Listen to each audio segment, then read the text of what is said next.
معزز ناظرین کرام، خدمت خلق اور حقوق العباد کو پیش کریں گے مولانا غیاث احمد رشادی، صدر صفا بیت المال انڈیا۔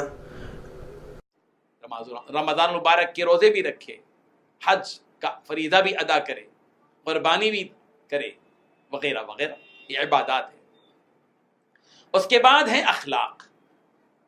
یہ تیسری چیز ہے کہ آدمی کے اندر اخلاق ہو، نرمی ہو، غمخواری ہو، ہمدردی ہو، سچائی ہو، امانت داری ہو، وعدہ وفائی ہو، رواداری ہو، ایثار ہو، دردمندی ہو، محبت ہو، الفت ہو، تواضع ہو، عاجزی ہو، انکساری ہو، سخاوت ہو، فیاضی ہو۔ یہ وہ ساری چیزیں ہیں جن کا تعلق اخلاق سے ہے۔ اور اس کے بعد ہے معاملات۔ معاملات آدمی کا لین دین ہے،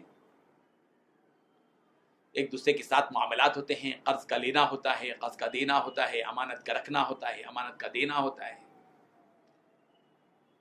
لوگوں کے ساتھ برتاؤ، معاشرتی زندگی، معاشرت ہے، میاں بیوی کے درمیان کی زندگی، ماں باپ اور بچوں کے درمیان والا معاملہ، استاد اور شاگرد کے درمیان والا معاملہ، بڑے اور چھوٹے کا معاملہ، رشتہ داریوں کا معاملہ، پڑوسیوں کے ساتھ رہنے کا معاملہ، یہ معاشرتی زندگی ہے، اسلامی تہذیب اور تمدن جو پیارے پیغمبر حضرت محمد رسول اللہ صلی اللہ علیہ وسلم نے دیا۔ میں جو بات بتانا چاہ رہا ہوں سورہ بقرہ کی آیت نمبر 177 کی روشنی میں، جس میں اللہ تبارک و تعالیٰ نے اصل نیکی کیا ہے وہ بتائی ہے، یہ اس پس منظر میں بتائی گئی ہے جب تحویل قبلہ ہوا تھا، جس کا تذکرہ ابھی میں نے کیا تھا۔ قبلے کی تحویل ہوئی، قبلہ بدلا گیا، بیت المقدس کی بجائے بیت الحرام قبلہ ہو گیا، تو لوگوں میں یہی چرچے تھے کہ قبلے کی تبدیلی ہو گئی، قبلے کی تبدیلی ہو گئی، لوگوں کا رخ زیادہ اسی جانب تھا۔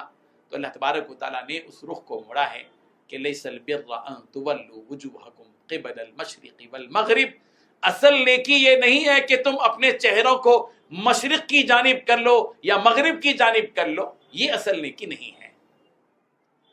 یہ تو ایک طریقہ ہے، کچھ آداب ہیں، کچھ اصول ہیں، ہدایتیں ہیں، لیکن اصل نیکی کیا ہے؟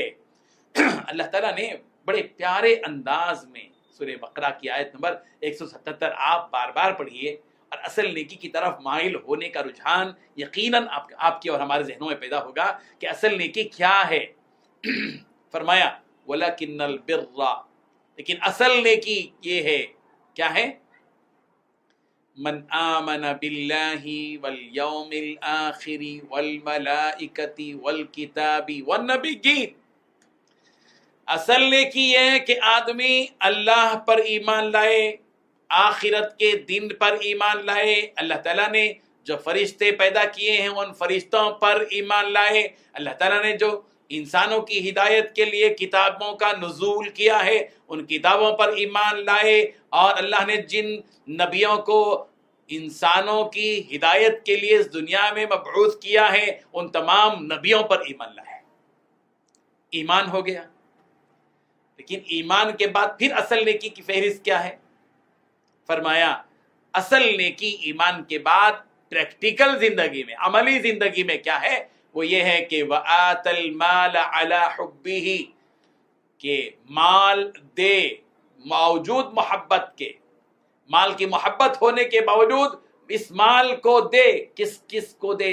ذوی القربہ، رشتہ داروں کو دے، ان رشتہ داروں میں جو غریب ہیں، محتاج ہیں، تنگ دست ہیں، ضرورت مند ہیں، پریشان حال ہیں، مسکین ہیں، بیوائیں ہیں، مطلقہ ہیں، مجبور ہیں، بے بس ہیں، لاچار ہیں، عاجز ہیں، ان کو دے۔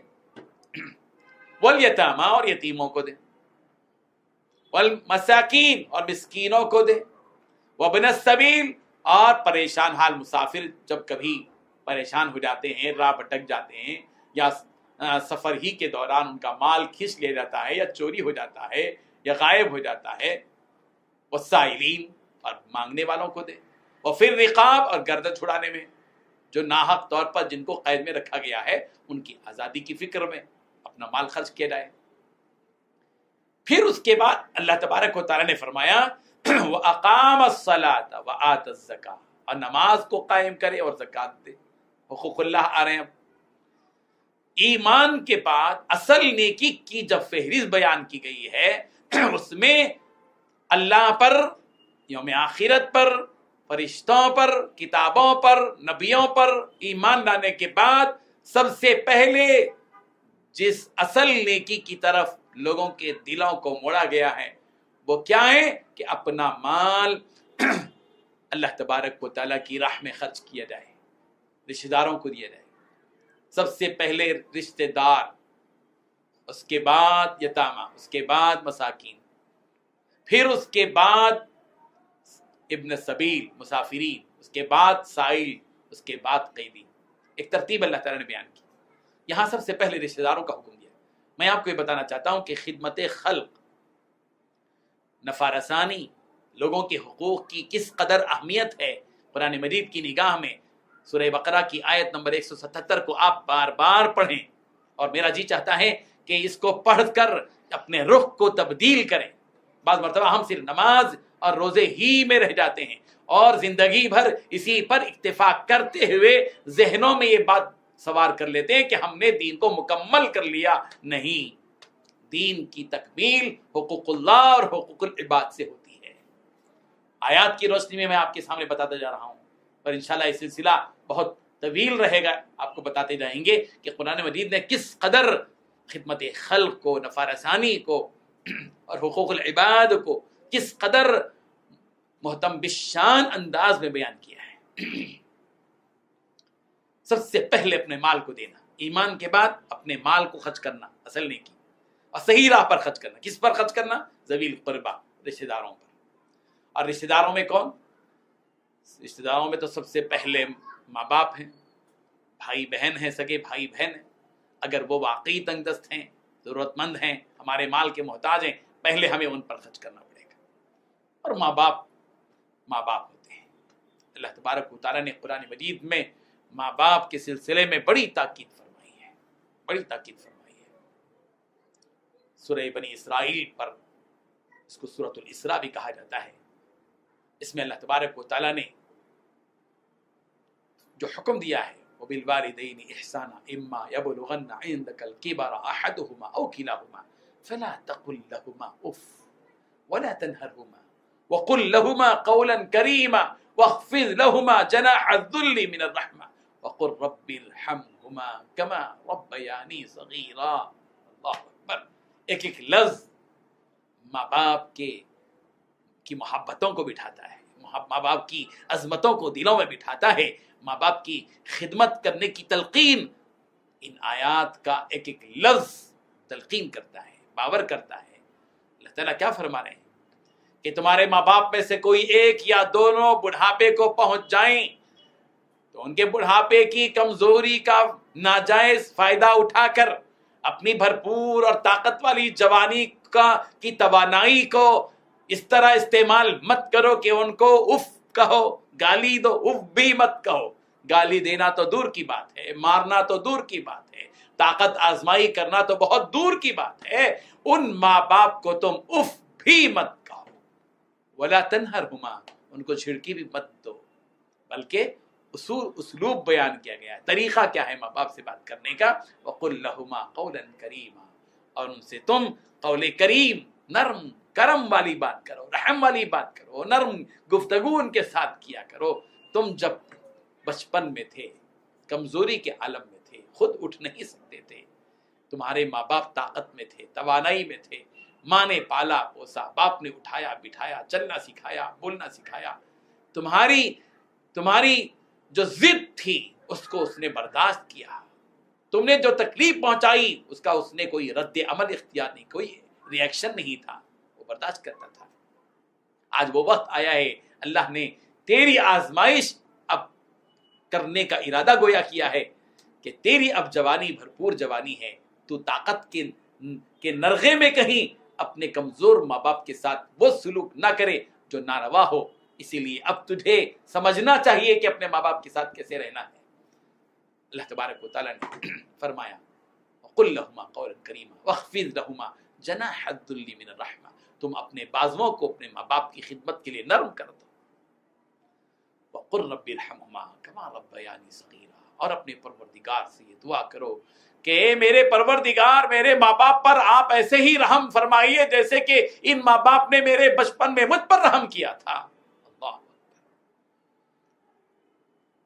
فضائل ماں باپ کے اور ان کی عظمت، ان کی خدمت، ان کے ساتھ سلوک، احادیث بھرپور ہے، پھر کسی وقت ہم بتائیں گے۔ میں یہاں صرف ذوی القربا کے ضمن میں بتا رہا تھا، اپنے بھائی اور بہنوں کی طرف رخ کرنا، اپنے بھائی بہنوں کی حالت پر ترس کھانا، ان کی امداد کرنا، ان کی مجبوری اور ان کی بے بسی کے موقع پر ان کے ساتھ حسن سلوک کرنا، ان پر اپنا مال خرچ کرنا چاہیے، انہیں دینا چاہیے۔ ان کی مغموم آنکھوں کو دیکھ کر اپنے دل کی سختی کو دور کیے بغیر رہ جانا، یہ انسانیت نہیں ہے، یہ درندہ پن صفت ہے۔ ذوی القربا، مال دینا رشتہ داروں کو، والیتاما، اور پھر اس کے بعد یتیموں کو دینا، پھر اس کے بعد مسکینوں کو دینا۔ آج ہم اپنا مال زیادہ سے زیادہ اپنے ہم پلہ لوگوں پر خرچ کرتے ہیں، اپنے لیول سے بڑھ کر جو لوگ ہوتے ہیں ان پر خرچ کرتے ہیں۔ دعوتوں میں دیکھیے ہم کس کو دعوت دے رہے ہیں، کس کو کھلا رہے ہیں؟ پیٹ بھروں کو کھلا رہے ہیں، اچھے اچھے سیٹھیا لوگوں کو کھلا رہے ہیں، پیٹ بھرے لوگوں کو کھلا رہے ہیں۔ بھوکا بھوک سے مر رہا ہے اور یہ ڈکار لے رہا ہے، یہ کھا کر پریشان ہے کہ ہضمہ کیسے ہو، اور وہ بھوک کی وجہ سے پریشان ہے۔ مسکینوں کو کھلانا، نبی کریم صلی اللہ علیہ وسلم نے مسکینوں کو کھانا کھلانے کا حکم دیا۔ جب پیارے پیغمبر حضرت محمد رسول اللہ صلی اللہ علیہ وسلم مدینہ منورہ تشریف لائے تو آپ علیہ الصلوۃ والتسلیم نے کیا فرمایا تھا؟ افشوا السلام، اطعموا الطعام، صلوا الارحام، صلوا باللیل والناس نیام، تدخلوا الجنۃ بسلام۔ اے لوگو، سلام کو پھیلاؤ۔ مدینہ کا جو معاشرہ قائم کیا تھا، ہمدردی اور غمخواری، لوگوں کے ساتھ حسن سلوک کا حکم، ایک دوسرے کو سلام کرنے کا کہ سلام کو پھیلاؤ، افشوا السلام، اطعموا الطعام، لوگوں کو کھانا کھلاؤ، دوست و احباب کو کھانا کھلاؤ، مسکینوں کو کھانا کھلاؤ، محتاجوں کو کھانا کھلاؤ، بیواؤں کو کھانا کھلاؤ، لوگوں کو کھانا کھلاؤ، مہمانوں کو کھانا کھلاؤ۔ صلوا الارحام، رشتہ داروں کے ساتھ صلہ رحمی کرو، حسن سلوک کرو، آؤ جاؤ بلاؤ کھلاؤ، حدود اسلامی میں رہ کر ان کے ساتھ محبت کا اظہار کرو۔ 3 چیزیں بیان کی، سلام کو پھیلاؤ، لوگوں کو کھانا کھلاؤ، صلہ رحمی کرو، رشتہ داروں کے ساتھ حسن سلوک کرو، اور چوتھی چیز فرمائی صلو باللیل، رات کے وقت میں نماز پڑھو جبکہ والناس نیام، لوگ سوئے ہوئے ہو، لوگ میٹھی نیند سو رہے ہیں اور تم کھڑو، اللہ کے دربار میں کھڑے ہو جاؤ، نماز پڑھو۔ تدخلوا الجنۃ بسلام، سلامتی کے ساتھ جنت میں داخل ہو جاؤ۔ تو میں یہ بتا رہا تھا اصل نیکی کی طرف سورہ بقرہ کی آیت نمبر 177 کی روشنی میں کہ اصل نیکی ایمان کے بعد کیا ہے کہ آدمی اپنا محبوب مال خرچ کرے رشتہ داروں پر، یتیموں پر، مسکینوں پر، مسافروں پر، مانگنے والوں پر اور قیدیوں پر۔ بعض مرتبہ مسافر ہوتے ہیں، پریشان حال ہوتے ہیں، حقیقی پریشان، ورنہ تو آج کل وہ بھی ایک دھندا بن گیا ہے۔ بہت سے مسافر برسوں سے ایک ہی مقام کا نام بول رہے ہیں کہ ہم فلاں جگہ جانا ہے، ہم فلاں جگہ جا رہے ہیں، ابھی تک نہیں گئے۔ وہ بھی ایک پیشہ بنا لیا گیا۔ لیکن حقیقی طور پر جو واقعی اپنے وطن سے نکل جاتے ہیں، دور مقام پر پہنچ جاتے ہیں، ان کا ساز و سامان گم ہو جاتا ہے، چوری ہو جاتا ہے، مس ہو جاتا ہے، ایسے وقت میں ان کو اپنے منزل تک پہنچنا ہوتا ہے۔ تھوڑی سی تحقیق کے بعد ہمارا فریضہ یہ ہے کہ ہم ان کو ان کے مقام تک پہنچا دیں، اس پر اپنا مال خرچ کریں، اپنی زکوٰۃ بھی ان پر خرچ کر سکتے ہیں۔ اور مانگنے والوں پر، مانگنے والا طبقہ بھی آج کل پیشہ ور ہو گیا، بہت سگنلوں پر، چوراہوں پر، مسجدوں میں پیشے کے طور پر مانگنے والے لوگ ضرورت سے جو زیادہ مانگتے ہیں بھیک، ایسے لوگوں پر خرچ کرنے کے بجائے واقعی جو سائل ہیں، جو واقعتاً ضرورت کے بقدر مانگتے ہیں، ان کو ان کی ضرورت کے بقدر دے دینا۔ وہ پھر رقاب اور گردن چھڑانے میں جو واقعی غلامی کی زنجیروں میں جکڑے ہوئے ہیں، ان لوگوں کو بھی اپنا مال دیں، اپنا مال ان پر بھی خرچ کریں۔ اس کے بعد اللہ نے فرمایا حقوق العباد کے بعد، ایمان کے بعد حقوق العباد، حقوق العباد کے بعد اللہ نے فرمایا وَأَقَامَ الصَّلَاةَ، نماز کو قائم کرے، وَآتَ الزَّكَاةَ، اور زکوٰۃ دے، اور پھر وَالْمُوفُونَ بِعَهْدِهِمْ إِذَا عَاهَدُوا، اور وہ لوگ جو اپنے عہدوں کو پورا کرتے ہیں جب وہ عہد کرتے ہیں، وَالصَّابِرِينَ فِي الْبَأْسَاءِ وَالضَّرَّاءِ وَحِينَ الْبَأْسِ، اور مشکلات میں، تنگ دستی میں، مصائب میں، ناگہانی حالات جب آتے ہیں تو صبر کرتے ہیں، ایسے ہی لوگ جو اصل نیکی پر قائم ہیں، اولئک الذین صدقوا، یہی وہ لوگ ہیں جو سچے ہیں، اولئک هم المتقون، اور ایسے ہی لوگ تقوی اختیار کرنے والے ہیں۔ بہرحال ہم قرآن مجید کی روشنی میں خدمت خلق کو سمجھ رہے ہیں، حقوق العباد کو سمجھ رہے ہیں، نفع رسانی کے جذبے کو سمجھ رہے ہیں، اور قرآن اشاروں کو جو قرآن مجید میں اشارے دیے گئے ہیں جس جانب، اس کو ہم سمجھتے رہے ہیں۔ الحمدللہ اسی پہلو پر، اسی قبیل میں صفا بیت المال کے کام الحمدللہ ہندوستان کی مختلف ریاستوں میں ہو رہے ہیں۔ ہمارا مقصد یہی ہے کہ اس دنیا کے اندر لوگ ہمارے اس پیغام کو سمجھیں کہ انسانیت کی بنیاد پر مخلوق کی خدمت کی جائے۔ نفع رسانی صرف اپنے گھر والوں کے لیے نہیں، نفع رسانی صرف اپنے بچوں کے لیے نہیں، نفع رسانی جہاں اپنے بچوں کو ہم نفع پہنچاتے ہیں، اپنے باپ کو جہاں نفع پہنچاتے ہیں، اپنی ماں کو جہاں نفع پہنچاتے ہیں، اپنی بیوی اور بچوں کو جیسے نفع پہنچاتے ہیں، وہیں اس نفع رسانی کا میدان بہت وسیع ہے۔ اپنے پڑوسیوں کو بھی نفع پہنچائیں، اپنے مہمانوں کو بھی نفع پہنچائیں، اپنے دوست و احباب کو بھی نفع پہنچائیں، اپنے مسلم برادری کے لوگوں کو بھی نفع پہنچائیں، یہاں تک کہ اسلام اس قدر کشادہ ذہن والا مذہب ہے جس نے اپنے نہ ماننے والوں پر بھی احسان کرنے کا، ان کے ساتھ انسانی حقوق ادا کرنے کا حکم دیتا ہے۔ سب کے ساتھ، غیر مسلموں کے ساتھ بھی ہمارا رویہ اچھا ہونا چاہیے۔ اسلام اس بات کی تلقین کرتا ہے، غیر مسلموں کے ساتھ نیک سلوک کرنا، اچھا برتاؤ، اپنے اخلاق ان تک پہنچ جائیں، ہم ان سے اچھی بات کریں، خندہ دلی سے بات کریں، خندہ پیشانی سے بات کریں، دل جوئی سے بات کریں، ان کے ساتھ اچھی بات کریں۔ کفر سے نفرت ہے، کافر سے نفرت نہیں ہے، شرک سے نفرت ہے، مشرک سے نفرت نہیں ہے۔ شرک ہمیشہ شرک رہے گا، ضروری نہیں ہے کہ مشرک ہمیشہ مشرک رہے، اللہ تعالیٰ اس کو ہدایت دے کر ایمان کی طرف لا سکتے ہیں جب مومن سچے مومن بن جائیں اور وہ اونچے اخلاق اختیار کریں، جن اونچے اخلاق کو سیدنا محمد رسول اللہ صلی اللہ علیہ وسلم نے اختیار کیا تھا۔ اور آپ علیہ الصلوۃ والتسلیم کی زندگی ہم سب کے سامنے ہے کہ پیارے آقا حضرت محمد رسول اللہ صلی اللہ علیہ وسلم نے غیر مسلموں کے ساتھ، دشمنوں کے ساتھ، جن یہودیوں نے سرکار کو نقصان پہنچایا، ایذائیں دی، آپ صلی اللہ علیہ وسلم کے خلاف تدبیریں کی، سازشیں کی، اللہ کے رسول نے ان کے ساتھ بھی احسان کیا۔ جن منافقوں نے مدینے کے ماحول میں پیارے پیغمبر صلی اللہ علیہ وسلم کو تکلیف پہنچائی تھی، ذہنی تکلیف پہنچائی تھی، ان منافقوں کے ساتھ بھی آپ نے احسان کیا۔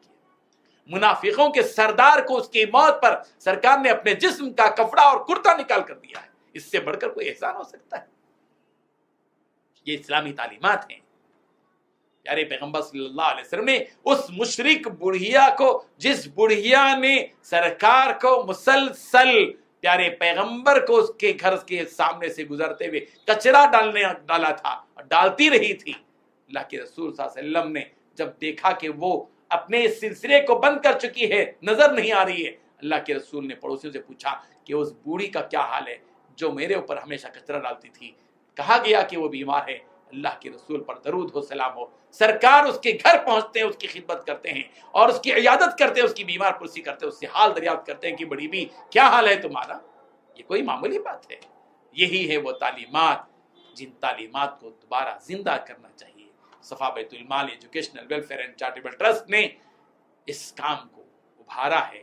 حیدرآباد کی سرزمین سے یہ کام شروع ہوا اور آج الحمدللہ ہندوستان کی 8-9 ریاستوں میں یہ کام چل رہا ہے، 50 سے زیادہ شاخیں اس کی قائم ہو چکی ہیں، اور الحمدللہ آپ اس کی تفصیلات کو صفابیتالمال.com میں ہمیشہ دیکھتے رہتے ہیں کہ کس طرح غریب بیماروں کا علاج مفت کیا جاتا ہے، بیواؤں میں وظائف تقسیم کیے جاتے ہیں، کینسر فنڈ میں مدد کی جاتی ہے، خدام دین کی امداد کی جاتی ہے، اور صفا شریعت ہیلپ لائن کے ذریعے سے اسلامی معلومات فراہم کیے جاتے ہیں، مسجدوں کی تعمیر کا سلسلہ ہے، بورویل کی تنصیب کا معاملہ ہے، رمضان مبارک میں راشن تقسیم کیے جانے کا مسئلہ ہے، اور موسم گرما میں پانی دواخانوں میں بیماروں اور تیمارداروں کو پانی پلانے کا مسئلہ ہے۔ یہ سارے کام صفا بیت المال انجام دیتا ہے، اور جو لوگ اس پیغام کو سن رہے ہیں ان تک یہ میسج اور ایک پیغام دینا چاہتا ہے کہ وہ اپنی زندگی میں اس بات کا عہد کریں کہ وہ لوگوں کو نفع پہنچائیں گے، وہ اپنے دل میں یہ داعیہ پیدا کریں کہ کہ ہم سے کسی کو کوئی تکلیف نہیں ہوگی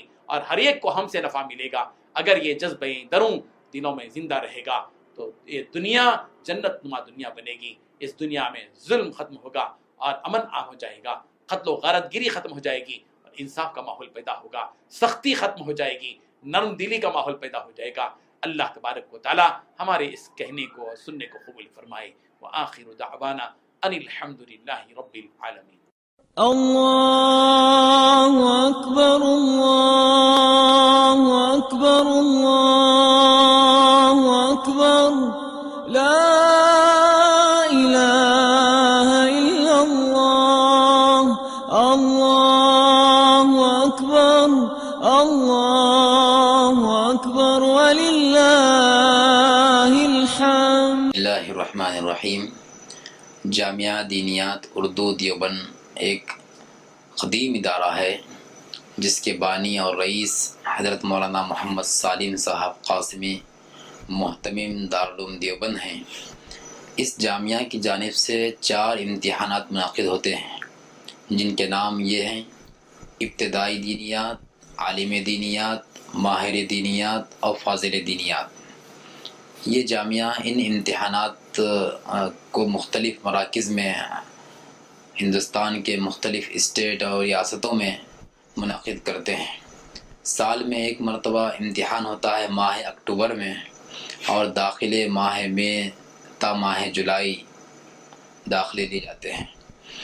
اس جامعہ کی جانب سے جو امتحانات منعقد ہوتے ہیں اس میں قابل ذکر ماہر دینیات اور فاضل دینیات ہے۔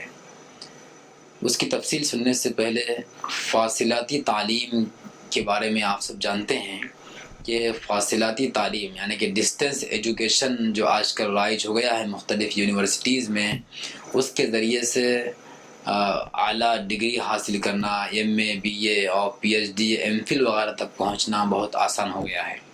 تو جامعہ دینیات اردو دیوبند کی جانب سے ان امتحانات کو منعقد کر کے یہ اعلیٰ تعلیم پانے اور ایم اے، بی اے وغیرہ کی تعلیم حاصل کرنے کے لیے سہولتیں فراہم کی گئی ہیں۔ ماہر دینیات کا جو امتحان ہے، اس امتحان میں جو مضامین ہیں، ایک تو تفسیر ہے اور دوسرا حدیث ہے اور تیسرا عقائد و فقہ ہے اور چوتھا تاریخ اسلام ہے اور پانچواں اردو ادب اور معلومات عامہ ہیں، اور اسی طریقے سے اس کے بعد انگلش کا پرچہ ہے اور 3 اختیاری پرچے ہیں۔ ایک عربی کا پرچہ ہے جس میں منہاج العربیہ صوبم ہے، اور اسی طریقے سے اگر عربی نہ دیں تو ہندی کا پرچہ بھی دے سکتے ہیں، اور نمبر 3 مطالعہ اسلامیات ہے، اس میں اسلام اور مغربی تہذیب کتاب شامل ہے۔ ماہر دینیات کا امتحان دینے کے بعد مولانا آزاد نیشنل اردو یونیورسٹی سے بی اے کا امتحان دیا جا سکتا ہے، اور اسی طریقے سے فاضل دینیات امتحان ہوتا ہے۔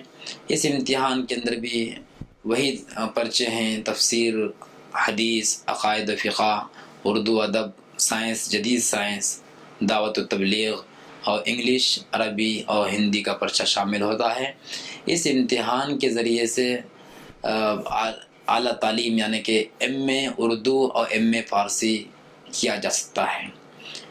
فاضل دینیات کی ڈگری حاصل کرنے کے بعد مولانا آزاد نیشنل اردو یونیورسٹی سے ڈائریکٹ ایم اے اردو دے سکتے ہیں، اور اسی طریقے سے مسلم علی گڑھ یونیورسٹی سے اور یونیورسٹی آف جموں کشمیر سے وہاں کے بھی امتحانات دیا جا سکتا ہے۔ اور فاضل دینیات کا امتحان دینے کے بعد معلم اردو جامعہ علی گڑھ یونیورسٹی سے دیا جا سکتا ہے، اور بہت ساری فیسلٹی ہے۔ مولانا آزاد سے ایم اے اردو کرنے کے بعد ایم فل اور پی ایچ ڈی بھی انشاءاللہ کر سکتے ہیں۔ تو فاضل دینیات کا امتحان ایکول ٹو بی اے ہے، اور ماہر دینیات کا امتحان مماثل انٹرمیڈیٹ ہے۔ یہ امتحانات دینے کے لیے، ماہر دینیات کا امتحان دینے کے لیے تعلیمی صلاحیت کی شرط ہے جو S S C matric pass ہے، یا نہیں تو عالم کورس 4-5 سال جو کیے ہوئے ہیں ان کو ماہر دینیات کا امتحان دینے کا اہل قرار دیا گیا ہے۔ اور فاضل دینیات کا امتحان دینے کے لیے عالم کورس کسی بھی جامعہ سے مکمل کرنا لازم ہے، یا نہیں تو انٹرمیڈیٹ کا امتحان دیے ہوئے طلبہ فاضل دینیات کا امتحان دے سکتے ہیں۔ خاص طور سے یہ امتحان دینی مدارس میں پڑھنے والے طلبہ اور طالبات کے لیے بہت مفید ہیں کہ کم عرصے میں، کم وقت میں یہ اعلیٰ تعلیم پانے کا ایک ذریعہ بن سکتا ہے۔ بی اے کسی بھی یونیورسٹی سے کیا جائے تو 3 سال کا پیریڈ ہوتا ہے، لیکن فاضل دینیات کا امتحان صرف ایک بار، یعنی کہ 1 سال میں فاضل دینیات کا امتحان دینے کے بعد ان کا بی اے کمپلیٹ ہو جاتا ہے، پھر اس کی بنیاد پر ایم اے دے سکتے ہیں۔ عالم کورس کرنے والے طلباء کے لیے یہ بات قابل غور ہے کہ بہت کم مدارس ہے ہندوستان میں، جیسے کہ دارالعلوم دیوبند ہیں اور جامعہ نظامیہ ہیں، اور بعض مخصوص مدارس ہیں جہاں کی سرٹیفکیٹ مختلف یونیورسٹیز کے اندر مسلم ہے، اور بہت سارے ایسے مدارس ہیں جہاں پر فضیلت عالم کورس، تکمیل اور دورہ حدیث کا انتظام ہے، وہاں تعلیم دی جاتی ہے، مگر وہاں کی سند یونیورسٹیز کے اندر مسلمہ نہیں ہے۔ اگر ایسے طلباء جو دیگر مدارس میں جامعہ نظامیہ اور اسی طریقے سے دیوبند کے علاوہ دوسرے مدارس میں جو پڑھ کر فارغ ہوتے ہیں، اگر وہ ایم اے کرنا چاہیں تو ان کی ڈگری چونکہ وہاں کی مسلم نہ ہونے کی وجہ سے وہ یہ ایم اے وغیرہ نہیں کر سکتے۔ ان کے واسطے آسانی ہے کہ جامعہ دینیات اردو کا امتحان دے، اور دے کر ایم اے اردو کرنے اور ایم فل اور پی ایچ ڈی وغیرہ کرنے کے اسباب اور ذرائع مہیا ہو سکتے ہیں۔ الحمدللہ یہ جامعہ دینیات اردو دیوبند کے شاخیں اور مقامی سنٹرز ہندوستان کے مختلف اسٹیٹ میں پھیلے ہوئے ہیں۔ شہر حیدرآباد میں جامعہ عربیہ ارشاد العلوم سلیمان نگر میر محمود پہاڑی حیدرآباد کو جامعہ دینیات اردو دیوبند کے امتحانات کا نفاذ کرنے، قائم کرنے کے لیے اس کو مقامی سنٹر نمبر 1006 بنایا گیا ہے۔ الحمدللہ 2008 سے اس جامعہ ارشاد العلوم کے اندر مختلف اضلاع کے، آندھرا پردیش کے اور تلنگانہ کے مختلف اضلاع کے طلباء اور طالبات امتحان دیے، اور امتحان دے کر مولانا آزاد نیشنل اردو یونیورسٹی سے ایم اے مکمل کر کے ایم فل اور پی ایچ ڈی کے اندر داخلہ لے رہے ہیں۔ تو ابھی یہ ماہ جولائی کے اندر داخلے جاری ہے۔ جولائی کی 31 تاریخ آخری تاریخ ہے ایم اے یہ فاضل دینیات اور ماہر دینیات میں داخلے لینے کے واسطے، لہذا گزارش کی جاتی ہے طلباء اور طالبات سے، اور خاص طور سے ایسے حضرات سے جن کو اردو لکھنا پڑھنا آتا ہے مگر ان کے پاس سند نہیں ہے۔ ایسے بہت سارے لوگ رہتے ہیں، بڑی عمر کے ہو جاتے ہیں، وہ اردو لکھنا پڑھنا تو جانتے ہیں مگر ان کے پاس سند نہیں ہوتی، تو اگر یہ جامعہ دینیات اردو دیوبند کے امتحانات اگر دیں تو ان کے پاس سند آ جائے گی، اور اس کے ذریعے سے وہ اعلیٰ تعلیم پا سکتے ہیں۔ الحمدللہ گزشتہ چند سالوں کے اندر ارشاد العلوم کے مقام ارشاد العلوم میں جو دیوبند کا مقامی سنٹر ہے، وہاں پر بڑی عمر کے حضرات نے بھی، بڑی عمر تقریباً 50 60 سال 70 سال کے عمر کے حضرات نے بھی یہاں پر آ کر امتحان دیے، اور امتحان دے کر آگے ایم اے وغیرہ الحمدللہ مکمل ہو گیا ان کا۔ تو اب گزارش کی جاتی ہے، داخلے چونکہ جاری ہے، اسی لیے جامعہ عربیہ ارشاد العلوم میں تشریف لائیں اور وہاں پر آ کر داخلے کی کارروائی مکمل کر لیں، اور اپنے اوقات جو ہے تعلیم کے ذرائع کو آگے بڑھائیں۔ ایم اے اردو کرنے کے بعد میں ایم فل اور پی ایچ ڈی کر کے اچھے مقام پر جاب وغیرہ بھی کر سکتے ہیں، صلاحیت میں اضافہ بھی ہو سکتا ہے۔ اور رابطہ کرنے کے لیے فون نمبر آپ جو ہے نوٹ کر لیں، 9346251766، اور ایک مرتبہ سن لیں 9346251766، اور ایک فون نمبر 9700072943، اور دفتر کا نمبر ہے 0406540124 پر رابطہ کریں اور داخلے کی کارروائی مکمل کر لیں۔ اور خاص طور سے طالبات سے گزارش ہے کہ وہ بھی جو ہے رابطہ کریں۔ طالبات کے لیے امتحانی مرکز الگ سے قائم ہوتا ہے، وہاں پر پردے کا خاص انتظام رہتا ہے۔ اور یہ بھی یاد رکھیں کہ یہ جو تعلیم ہے ڈسٹنس ایجوکیشن ہے، داخلہ ہو جانے کے بعد آپ کو مکمل کتابیں، نصابی کتابیں دی جاتی ہیں، گھر بیٹھ کے تیاری کرنا ہے۔ صرف 4 دن امتحان ہوتا ہے۔ ابھی جو امتحان ہونے والا ہے اکتوبر کی 26، 27، 28، 29 تواریخ میں، ان 4 دنوں میں امتحان ہوگا۔ صرف ان 4 دنوں میں وہاں پر آنا ہے اور آ کر امتحان دینا ہے۔ باقی تمام دنوں میں آپ اپنے گھر کے اندر بیٹھ کر تیاری کر سکتے ہیں۔ اور ایک خاص بات یہ ہے کہ اس امتحان دینے کے واسطے فیس جو مقرر کی گئی ہے وہ کم سے کم فیس ہے۔ کم سے کم فیس میں آپ اعلیٰ تعلیم پانے کے اسباب مہیا کر سکتے ہیں۔ آپ تمام سے گزارش ہے کہ رابطہ کریں اور اس سلسلے میں توجہ دیں۔ السلام علیکم ورحمۃ اللہ۔ ناظرین،